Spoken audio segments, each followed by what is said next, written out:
ever wondered what would have happened if Rudeus never met the human god? Now, there are two possible scenarios, and you'll want to stick around till the end to hear the second one. Now, I've never read the manga, so I actually don't know what's going to happen in future episodes or the true nature of the characters in the series. All I know is that the human god is actually not a good guy, and he's very manipulative. So, this is just my imagination running wild. Now, the first possibility is that Rudeus and Eris never get teleported, because the teleportation might have been necessary for him to meet the human god. And since he won't be meeting the human god, the teleportation will never take place.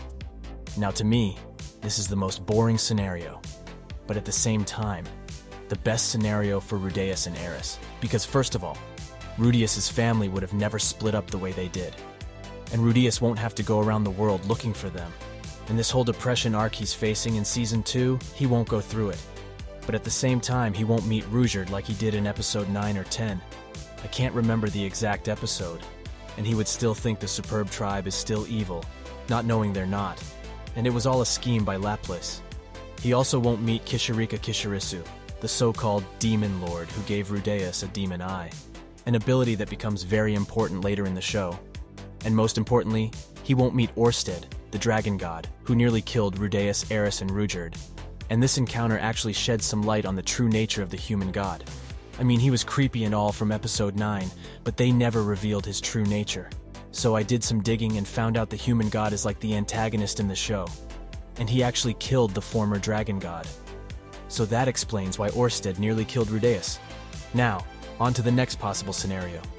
Rudeus gets teleported to the demon continent, but he never meets the human god. Now, this scenario is pretty interesting, because most of the things that happened in the anime would still happen here. He'll still meet Rudeus. He'll still search for his parents, and he'll still go to Roxy's hometown, but Roxy won't know of his whereabouts.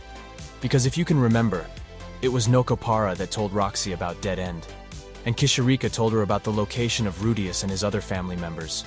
And the thing is, that without the human god, he would never have really interacted with Nokopara, and he also wouldn't have met Kishirika, because it was the human god that told him to take the missing cat quest.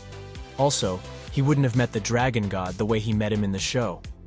At the end of the day, you can't really remove the human god from the show, because he plays a vital role in the show, and that will change the whole jobless reincarnation. Anyways, if you enjoyed this video, I'd appreciate it if you like, subscribe, and comment on what you think would happen without the human god.